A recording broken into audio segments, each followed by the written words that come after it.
ইসলামের ঠিক মানতের বিধান আছে কি, ইসলামে কি মানতের বিধান আছে কিনা, যদি থাকে তাহলে কিভাবে করবো? নবী করিম সাল্লাল্লাহু আলাইহি ওয়াসাল্লাম পরিষ্কারভাবে বলেছেন, তোমরা মানত করবে না, কারণ মানত এটা আসলে তেমন কোনো কাজের কাজ না। এটা কি? ইন্নামা ইস্তাখরাজু মিনাল বখিল, মানতের বিহি মিনাল বখিল, মানতের মাধ্যমে বখিলের সম্পদ বাইর হয়। বখিল ডাইরেক্ট দান করতে চায় না, বলে আগে আল্লাহ আমার ছেলেটাকে সুস্থ করেন, ছেলেটার রেজাল্ট ভালো করে দেন, আমার বিপদটা দূর করেন, তারপর আমি এটা দেব। সে ডাইরেক্ট দিতে চায় না, আল্লাহকে শর্ত দিয়ে দেয়। তো বখিল কৃপণ, সে আগে দিতে চায় না, এজন্য সে আল্লাহর কাছ থেকে পেয়ে তারপরে দিবে বলে নবী সাল্লাল্লাহু আলাইহি ওয়াসাল্লাম বিষয়টাকে এইভাবে দেখেছেন। তবে এই হাদিসের আলোকে ওলামা ইকরাম কেউ মানত করাকে হারাম বলেন না, বলেন যেটা অনুত্তম কাজ, মানত ভালো জিনিস না। তাহলে ভালো জিনিস কোনটা?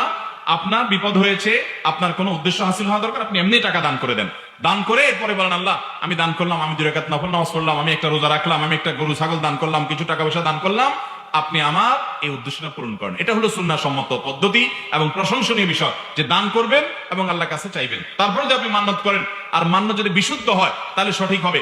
আপনি যদি মান্নত করেন কোন মাজারে কিছু দান করবেন, তাহলে সেটা ভুল মান্নত, এই মান্নত করলে সেটা পূরণ করা জরুরি না।